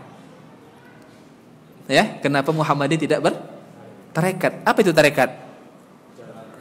Tarekat itu jalan menempuh Allah. Ada namanya tarekat Naqsabandiyah, apalagi Tijaniyah dan seterusnya. Tarekat itu kan identik dengan apa? Zikir-zikir. Nanti menyendiri di kelambu, nanti dikit-dikit berjamaah dengan irama-irama musik dan seterusnya dengan dikit-dikit tertentu. Yang semuanya kenapa Muhammadiyah tidak itu? Intinya di sini karena dalam mengamalkan agama adanya perbedaan mendasar khususnya dalam bidang praktik ibadah seperti berzikir, ratib itu ya amalan-amalan ibadah dan bacaan wirid-wirid atau syair-syair tertentu yang diiringi dengan bunyian-bunyian rebana. Kan ada tarian sufi itu kan ada yang muter aja dia kan. Itu ada maknanya Bapak Ibu. Itu dikit-dikitnya ada. Melakukan gerakan-gerakan menari, mengiringi wirid-wirid yang dibaca berupa pengaturan nafas yang berisi zikir tertentu. Jadi pas nafas itu ada zikir-zikirnya. Berbagai contoh di atas tidak diamalkan oleh Muhammadiyah. Kenapa? Karena tidak ada tuntunannya. Beres. Tarekat ini itu muncul di abad ke-6 setelah Nabi wafat. Jadi nggak ada praktek ibadah dari tarekat ini. Jelas kok nyembah Allah gampang. Tarekat ini kan kalau belum kenal Allah belum boleh sholat gitu ya. Bapak-bapak ada yang pernah belajar, ada yang pernah tarekat ini pasti pernah belajar tarekat nih kan. Kau ngapain kau sholat? Belum kenal sama Allah, sia-sia kau sholat. Nabi didatangi oleh sahabat Rasulullah, saya mau masuk Islam. Bagaimana? Ucapkan la ilaha illallah Muhammad Rasulullah. Habis itu ngapain? Apa kata Nabi? Sholat. Ya udah langsung sholat. Kalau ditanya bagaimana cara kita kenal Allah, cukup Allah yang menciptakan kita dan Allah yang maha berhak untuk disembah. Beres, itulah dia kenal Allah Ta'ala. Ya, apa-apa ya, karena fitrah kita adalah mengenal Allah SWT. Allah Ta'ala alam, saya kira ini aja. Itu berkaitan dengan maksiatur Rasul. Ada 4 tadi ya. Ada pertanyaan? Minggu depan kita bahas tentang Nabi Nuh, bagaimana Allah tenggelamkan orang-orang yang kufur kepada Allah pada masa Nabi Nuh. Baik, syukur jazakumullah khairan kepada Ustaz. Langsung saja pada Bapak dan Ibu yang ingin bertanya. Ya, silakan. Assalamualaikum warahmatullahi wabarakatuh. Izin bertanya Ustaz, yang pertama mengenai tadi itu kalau azan kan sebaiknya dihindari kalau sedang berdagang. Nah, bagaimana kalau yang bekerja di kantor, kalau misalnya lagi rapat atau apa itu dan tidak bertindak sebagai pimpinan rapat, apakah boleh langsung keluar izin atau mengikuti, karena kadang kan rapat lewat juga gitu yang terus yang kedua mengenai pengelolaan tanah garapan yang sebenarnya belum jadi milik orang tersebut gitu, tapi dia menanam sesuatu atau bermuamalah di atas tanah tersebut, itu keuntungan yang didapat itu halal atau haram? Assalamualaikum warahmatullahi wabarakatuh. Saya ingin tanyakan Ustaz, apakah boleh kita mengucapkan doa pada mati husnul Fatimah? Apakah hanya untuk orang yang hidup saja? Yang kedua, kenapa kita diberikan umur yang panjang? Apakah kita untuk memperkecil dosa kita atau gimana Ustaz? Itu aja. Assalamualaikum warahmatullahi wabarakatuh.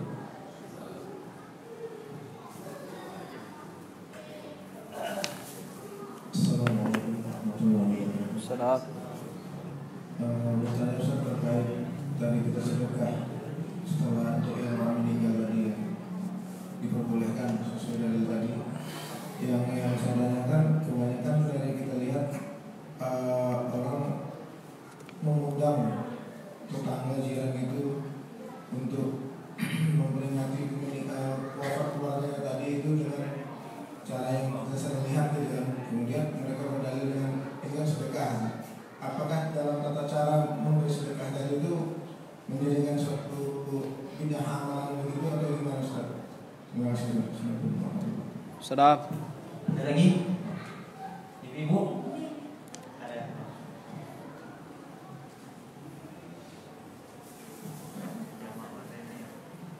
Bismillahirrahmanirrahim. Assalamualaikum warahmatullahi wabarakatuh. Salam. Izin bertanya Ustaz, yang pertama, apakah ada keberkahan pada suatu kota, misalnya pada kota Tarim? Dan yang kedua, apabila seseorang ingin membuka usaha dan ada acara grand opening, itu kan seperti ada acara perayaan syukuran atau berdoa sama-sama gitu kan Ustaz. Nah, itu bagaimana hukumnya Ustaz? Dan bagaimana syukuran yang baik dan sesuai dengan tuntunan? Jazakallahu khairan. Assalamualaikum warahmatullahi wabarakatuh.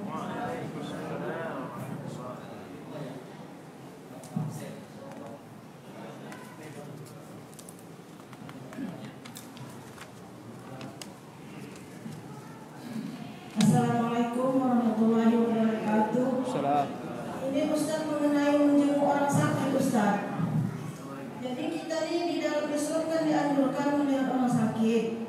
Jadi sementara ada satu orang yang sakit, udah setahun lebih lah sakit itu, sementara pakciknya itu nggak pernah menengok sampai dia meninggal. Dua pakcik kandungnya sama pakcik sepupu, dua-dua pakciknya ini yang satu Ustaz ini dari LCMA juga gelarnya. Nah, jadi tak pernah datang sampai dia meninggal. Jadi waktu dia meninggal nggak bisa dihubungi orang keluarganya, nenek nggak ada, emak nggak ada, semua pakcik nggak ada. Jadi saya telepon adik saya bilang tolong sampaikan sama sekolah bahwa anak kakaknya meninggal, nggak ada orang di sini. Jadi pakcik itu jawab sama adik saya bilang, dia nggak tahu rumahnya, saking tak pernah dia menjenguk yang sakit tadi, tak tahu dia rumahnya. Jadi saya jawab, loh kenapa bisa nggak tahu? Ya rumahnya di depan rumah pula, saya bilang gitu. Kenapa dia bisa nggak tahu? Kakaknya di situ. Jadi saya pertanyaan saya begini Ustaz, bagaimana di dalam syariat Islam orang yang tidak mau menjenguk orang sakit, sementara itu saudara sendiri, keponakan sendiri Ustaz? Makasih. Assalamualaikum warahmatullahi wabarakatuh.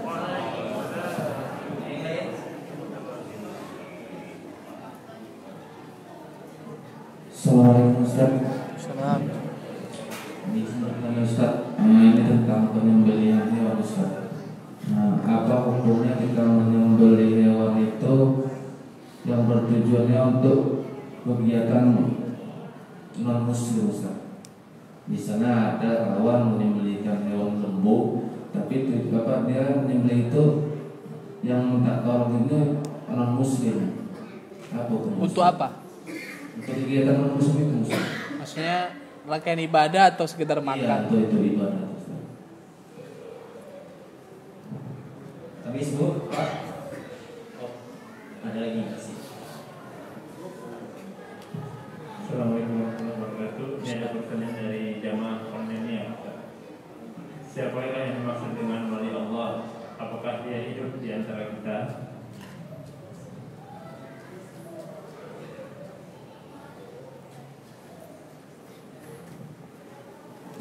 Ustaz, ada pertanyaan. Ini tentang pamer kan Ustaz, tentang sombong juga. Kalau definisi pamer di masa kita dulu ya, dia ditunjukkan barang-barang kita kepada orang lain gitu kan Ustaz. Tapi kan sekarang zamannya digital. Jadi apakah kalau kita posting kita lagi makan-makan sama teman-teman di dalam sebuah grup WhatsApp atau dalam story WA itu termasuk dalam pamer Ustaz? Itu.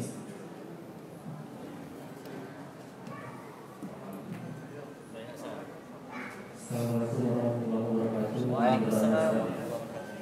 Ustaz, apa hukumnya apabila kita diminta tolong oleh misalnya atasan kita yang beragama non muslim untuk dimintai untuk beli pisang, bunga gitu untuk kegiatan ibadahnya, atau misalnya orang agama kan suka sembahyang gitu ya, jadi kita dimintain tolong karena sedang dia tolong belikan pisang atau bunga ini, tapi untuk tujuannya untuk kegiatan ibadah itu gimana hukumnya gitu? Terima kasih. Assalamualaikum warahmatullahi wabarakatuh. Habis. Ustaz.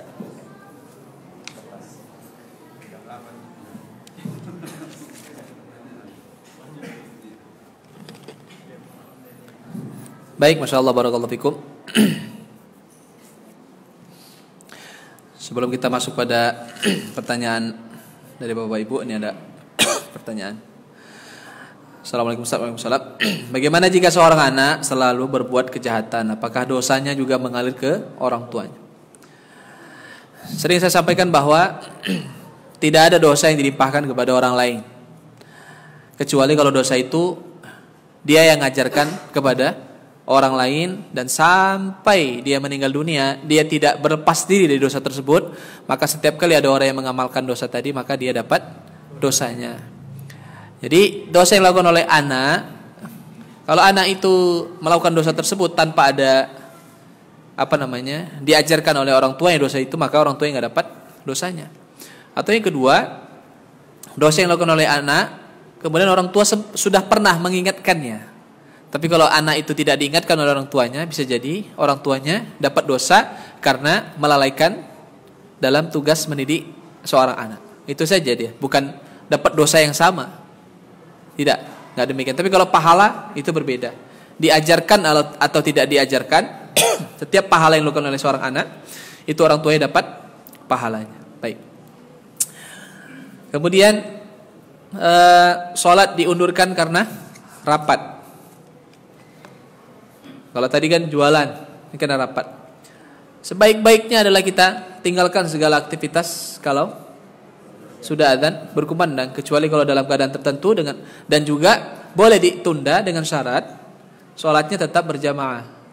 Artinya kelompok itu melakukan sholat berjamaah dengan waktu yang tidak terlalu lama, maka itu insya Allah masih dibolehkan. Tapi kalau tidak sholat berjamaah masing-masing seterusnya, maka itu masuk dalam kategori melalaikan sholat dari kegiatan-kegiatan.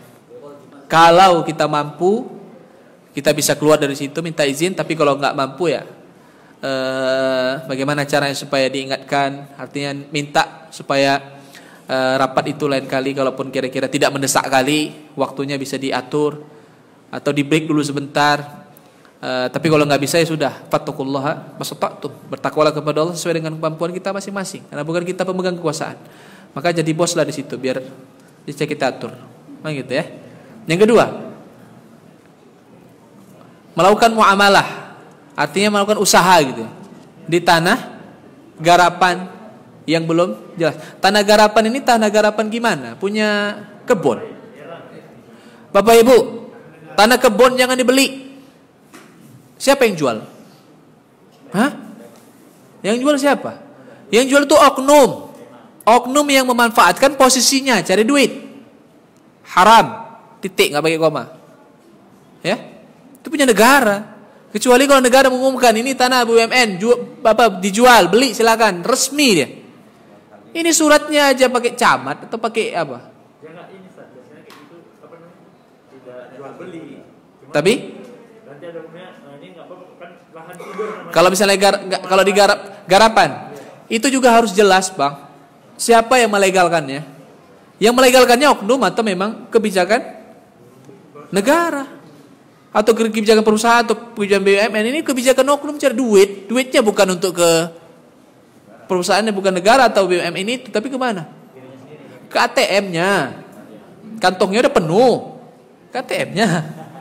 Subhat, nggak usah. Berarti kalau misalnya kan ada beberapa lahan itu belum masih sengketa, masih di pengadilan. Jadi belum tahu siapa pemenangnya, boleh. Oh, adalah Bang. Itu nggak boleh juga ya. Subhat, Bang. Tinggalkan, cari yang halal, Bang.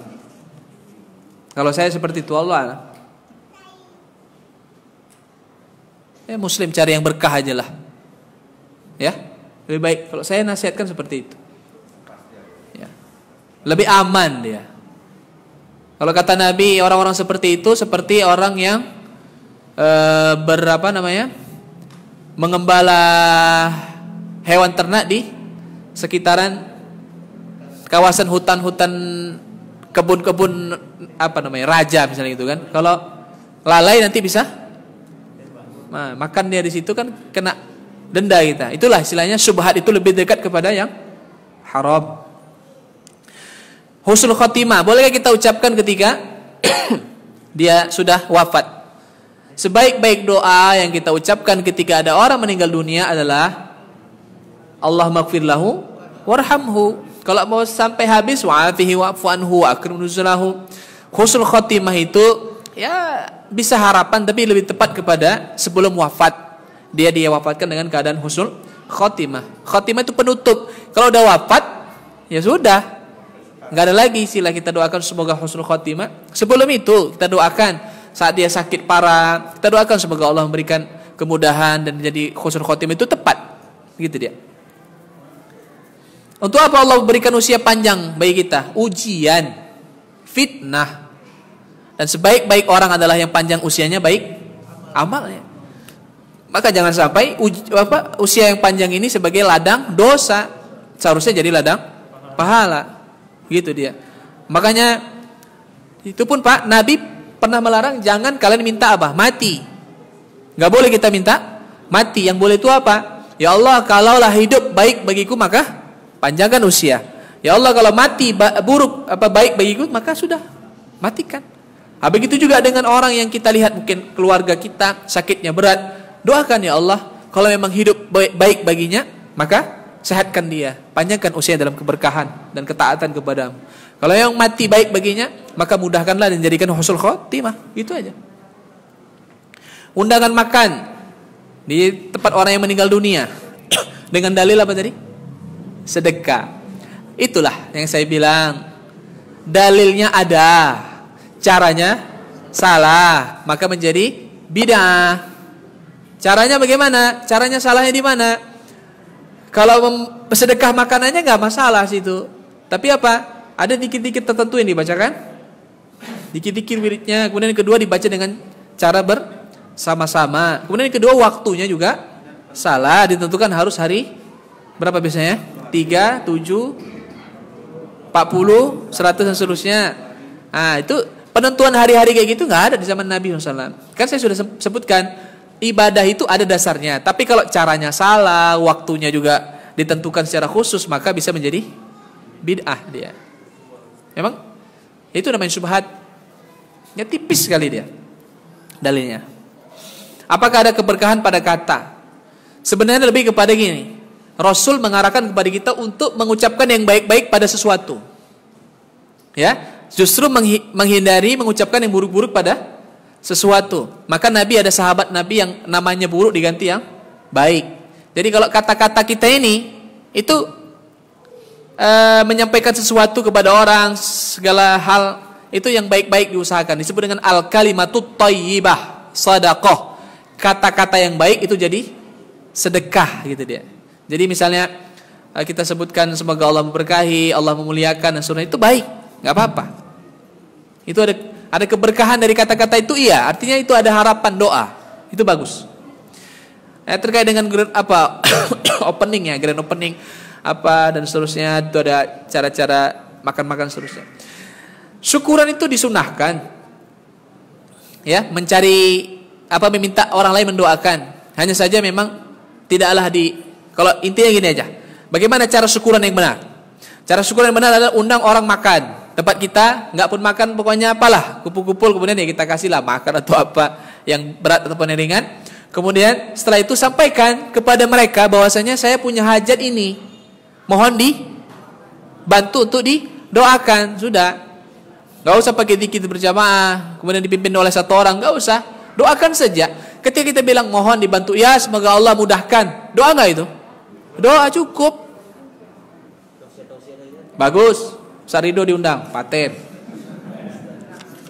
Dia mengingatkan tentang bersyukur bagaimana caranya, mendoakan orang terhadap kebaikan-kebaikan yang ada.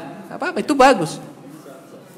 Menjenguk orang yang sakit, kalau nggak menjenguk apakah berdosa? Ya berdosa lah, Bu. Apalagi itu apa? Keluarga, rahim. 6 kewajiban muslim sama muslim yang lain. Itu yang bukan keluarga. 6, salah satunya apa? Wa idza marida fa'udhu. Kalau dia sakit kamu jenguk. Sampai Allah protes nanti bukan protes, Allah menghujat kita di hari kiamat. Hei hambaku, aku sakit, kenapa enggak kau jenguk? Kita bingung, ya Allah. Engkau Allah, pencipta. Bagaimana mungkin kau sakit? Apa kata Allah? Hambaku si fulan sakit, enggak kau jenguk. Kalau kamu jenguk dia, itu artinya kamu telah menjengukku. Itu kata Allah. Apa mau kita jawab nanti? Enggak tahu rumahnya? Kan keluarga kurang ajar tuh. Masa keluarga sendiri enggak tahu rumahnya di mana? Suruh dia istighfar, Bu. Minta ampun sama Allah. Doakan yang mati dengan kebaikan-kebaikan. Karena dia telah zalim. Kan bagaimana cara kita menghapus dosa kita kepada orang yang sudah meninggal? Caranya apa? Doakan dia supaya Allah ampuni dan Allah berikan rahmat. Gitu ya. Sembeli untuk ibadah non-muslim enggak boleh.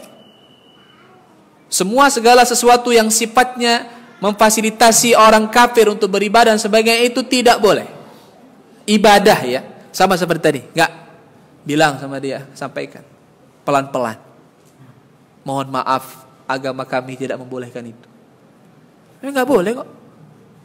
Imam Ibnul Qayyim pernah berkata, kalau ada orang menjual makanan untuk ritual ibadah agama lain, maka itu tidak boleh.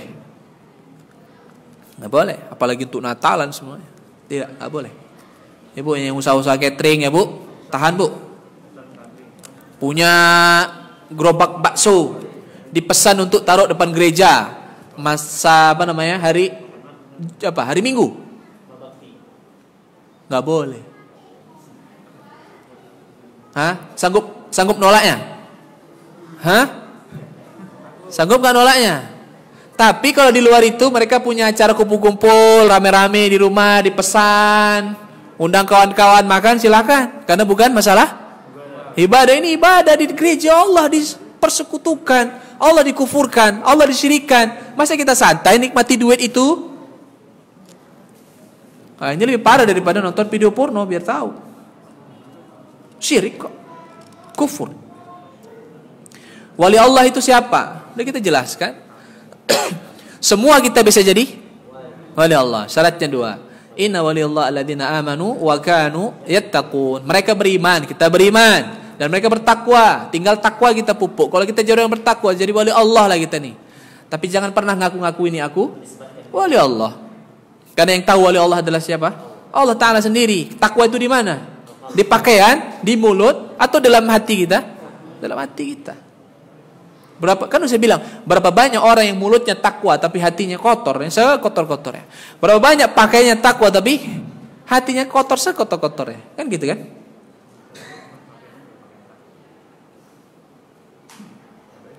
Pamer makanan di media sosial. Semua tergantung sama niat kita. Niatnya mau apa? Kalau kita bilang semuanya nggak boleh, nggak ada orang posting nanti. Nggak apa-apa, hukum asalnya boleh. Asalkan jangan di situ. Tadilah yang saya bilang. Kan pesan Nabi, makanlah dan berpakaianlah. Jangan berlebihan dan jangan karena sombong. Ya kan orang tahu kita makan apa, nampak sama orang. Orang juga tahu kita pakai pakaian seperti apa. Bukan berarti ditutup-tutupin. Kan enggak. Jadi kembali kepada niat kita masing-masing. Saya pernah digudutkan sama kawan saya, Ustadz juga. Dia bilang, Ustadz, haram hukumnya memposting makanan. Dia bilang, apa dasar hukumnya? Karena Ustadz nggak bagi-bagi.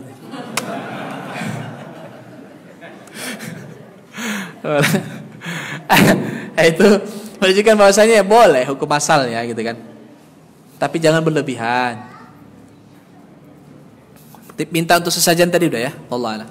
Sebelum saya tutup, saya boleh kasih hadiah ya. Doa zikir sehari-hari sama ini nggak usah lah. Ada penuntut ilmu. Bahaya game online ya Allah ini. Bapak Ibu, saya sering sampaikan bersyukurlah, berterima kasih kepada Allah kalau kita nggak kecanduan game. Kalau kita nggak hobi game, alhamdulillah bersyukur ya Allah, terima kasih ya Allah. Nah ini hati-hati ya Bapak Ibu, saya kasih hadiah ini. Siapa yang mau? Angkat tangannya. Abang mau? Saya kasih pertanyaan ya Bang ya. Pertanyaannya gampang. Gampang sekali Bang. Apa hubungan apa jihad yang terbesar disampaikan Nabi tadi, apa namanya? Jihad, salah satu jihad terbesar adalah apa? Jihad terbesar yang saya sampaikan Nabi, yang saya sampaikan di Nabi tadi. Jihad terbesar adalah ini dan ini di hadapan ini. Yang lain gak usah jawab. Belum. Kan? Hah? Bukan. Maaf ya Bang. Apa? Oh, duluan. Ya udah. Sak Ridonya ini komandannya sini ya. Silakan Bang. Berkata benar di hadapan pemimpin zalim. Atau berkata kasar? Benar, bukan kasar ya. Nah, saya kasih 3. Abang ambil 1, yang 2 abang kasih sama orang. Bukan untuk abang, biar cepat habis hadiahnya. Demikian, subhanakallahumma wa bihamdika, asyhadu an la ilaha illa anta, astaghfiruka wa atubu ilaik. Assalamualaikum warahmatullahi wabarakatuh.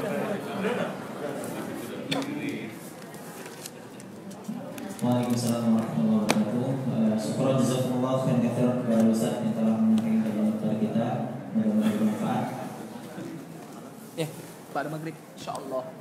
Mudah-mudahan apa yang beliau sampaikan Bapak dan Ibu menambah manfaat khazanah pengetahuan kita dan menambah rasa takut kita kepada Allah, dan semoga Allah berikan taufik kepada kita untuk bisa mengamalkan dalam kehidupan sehari-hari. Bapak dan Ibu rahimahullah, sebelum ditutup ada beberapa pengumuman. Yang pertama, insya Allah nanti hari ini ada kajian rutin juga di hari Ahad di Masjid Agung Binjai pada maghrib. Hari Ahad Masjid Agung Binjai pada maghrib. Insya Allah kajian minggu keempat di Syarah Ustaz Muhammad LC Hafizullah, pembahasan kitab Fadhail Amal ya, ini karangan Riyadhus Shalihin, kitab Riyadhus Shalihin. Baik Bapak yang berkenan, yang kedua, hari Selasa seperti biasa ada kajian rutin kita di sini Mbak, Selasa malam Rabu pada maghrib. Insya Allah malam keempat diisi oleh Al-Ustaz Asadinata SPDI, dan setelah depannya minggu pertama diisi oleh Al-Ustaz Muhammad LC Hafizullah. Bapak dan Ibu, maaf sedikit tadi ada undangan untuk seluruh jamaah di sini karena ada yang menikah ya. Dia jamaah sini juga, masih muda dan alhamdulillah sudah menikah. Dan jadi beliau mengundang kita Bapak dan Ibu.